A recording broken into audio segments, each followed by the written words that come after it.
Okay, Alan's just asked me to have a look at a few things for you, so I'm just going to give you some examples tonight. There's a bit of video footage that you can have a look at from a playing perspective. I watched you on Wednesday evening, and I thought there's some things that you did really, really well.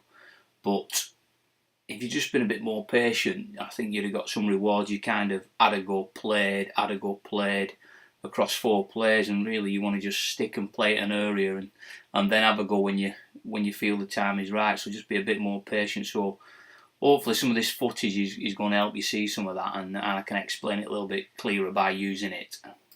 So the first example is our winger's been caught on the right hand side. He just intercepted a ball actually. He's took it up the touchline. Centre's come in. We're still going at the left edge. We fancy our chances on this side. You'll see our fullback. We're working towards a 50. That's predominantly where we want to get to. And then we've gone back at the edge. We've already attacked on 2 players previously. And we know that if we keep playing in a particular area, the chances are their defence is going to come a little bit tight around there. And straight away our guys have got their eyes up and they've thought, right, now it's time to go.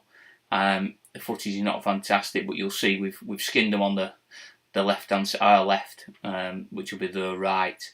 We made it look pretty easy, but we were very, very patient, and we did that really, really well. So this next bit of footage I'm just going to slow down so you can see it a little bit clearer.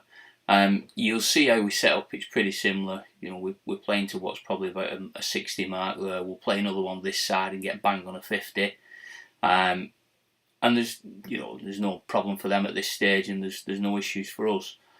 So a fullback gets a spot on a 50 right in the middle of the field, and then we go back right. And at this point, they've got a 5-5 split either side of the ruck. So you're thinking, yeah, they're in good shape. They should manage it. They make this tackle now, and there's a little bit of indecision. They go 6-4, and you'll see on the right hand side of the ruck, the air defender pushes right because they're worried about the numbers we've got.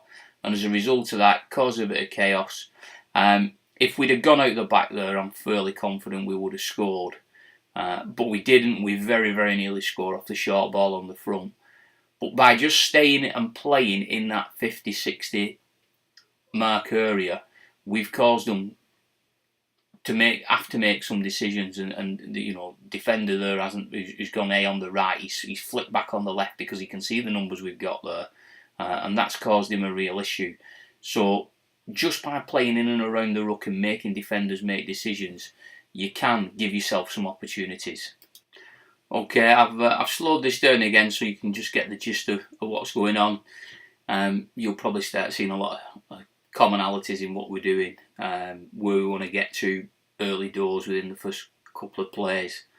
You'll see in a minute the full-back will get us spot on a 50, which is a really good mark for us. It's where we want to be. We want opportunities either side of the ruck, which this gives us. And if people are going to be lazy in defence, then we're going to try and exploit that. But that's down to us getting our eyes up and having a look how our pivot's having a look. You'll see our 6, he's really taking control of what's going on. They've got a 5-5 split either side of the ruck, so there's nothing really on there, but we're just going to keep prodding away at them and seeing what we can get.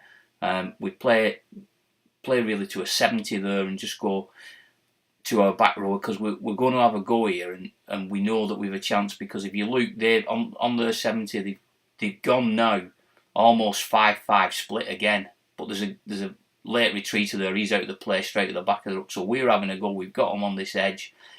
If he makes that a great pass and we go out the back, we've definitely skinned him on the left hand side, but he doesn't, and we retrieve the ball in broken play.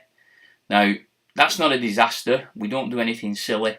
And one of our front rowers comes in and says, right, okay, we know what we've got to do. We want to get back to a 50 because we want to be having a look on both sides of the ruck. There's no panic. We don't have to play again.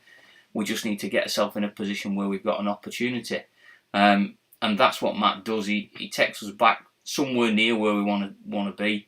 And he's looking to bust the line and get us a quick play of the ball, get us a win on his front, and then we can play again from there. And you'll see it'll pause in a minute, and if you just look at the guy who's kind of on the left hand side of the ruck pointing towards his left, he's in trouble now because they've got 7 players on that side. Our 6 has spotted it, he's having a go. Great ball, we've got them 3-on-1 on the outside. We actually don't. That doesn't count because it's a forward pass, but we've done everything right there, and we've just been really patient and got ourselves into good position, and that's what you guys have got to think about.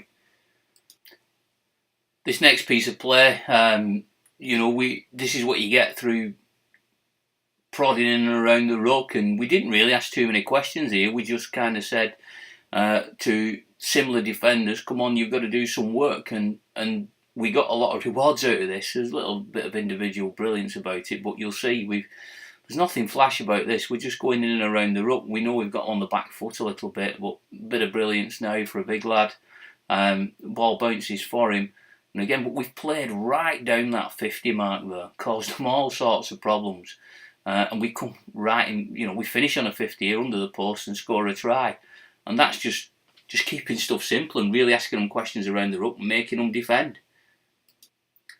Okay, so I've slowed this last bit of play down.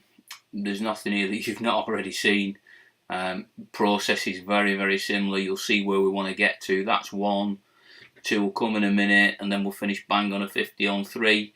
When we're on 3, we probably make the wrong choice and go left, but their left edge, or their right edge, our left hand side, they're really shot at. They've been played at all game. This is late on in the game, and it really costs them now. But we're bang on a 50 on 3. They number up now. They have a 6-4 split. They've got 6 on what is their right hand side of the ruck. We should have come this side, but we go left. Somebody flies out, doesn't wrap our 6 up, gets a good ball away. They've all switched off. They're absolutely shattered. We make it look easy on that left hand side, but they've had a torrid time all game. So processes, fellas, and keeping things simple and just keep punching away and being patient is something you'll get a lot of value out of when you play on Sunday, hopefully. Based on what I saw on Wednesday night, yeah, I think you've got a very, very capable squad, a great group of players, some with a lot of experience in there. I think if you can get to a 50 for 2 and play in and around that ruck, and some of those little sort of drop-off balls off your first man back towards the ruck on 3, and somebody just punching in the opposite side on 4 and getting in there and trying to get on the front and get you a win and get a quick play of the ball for you. You can do that on 3 or 4, but those lads who are playing 6, 7 and 1, getting in there and just keeping their eyes up, and if it's not on, just keep saying to the big lads, keep playing in there, stay patient until you're happy you've got numbers, or you're happy somebody's tired, or you've got a late retreater, then have a dig at them. The one thing, as I said, I noticed, and I said it at the start of this, was you kind of tackle 2, stuck 1 in, tackle 3, place, tackle 4, stuck 1 in, tackle, next tackle, play. Just be a bit more patient. Just get used to just playing in and around that ruck, asking questions of the same people, making them defend. Get to a 50 and say to these guys, look, this is where we are. This is where we're going to make you defend. This is where we're going to make you get your eyes up and get your hips square, and we're going to keep playing at you. And when people get lazy, then you can have a dig. But it's down to those pivots, that 6, 7, and that 1, to be saying to people, keep playing in there. We're happy where we're at, and when we want to go, then get the call on and play. Because when I watched you against Burton Wood, whenever you wanted, really, you got them on the outside. You were just probably a play too soon. You didn't suck enough of them in. You didn't ask enough questions. And even when you didn't do that, you still had the beating of them on pretty much most occasions on the outside. So I would say that if you can keep your patience and just get to a 50, playing around that ruck, and go when you're ready, I think your execution and your skill and the plays you've got on the field will stand you in really good stead. So hopefully this has helped you, and I'll have a chat with you Sunday morning.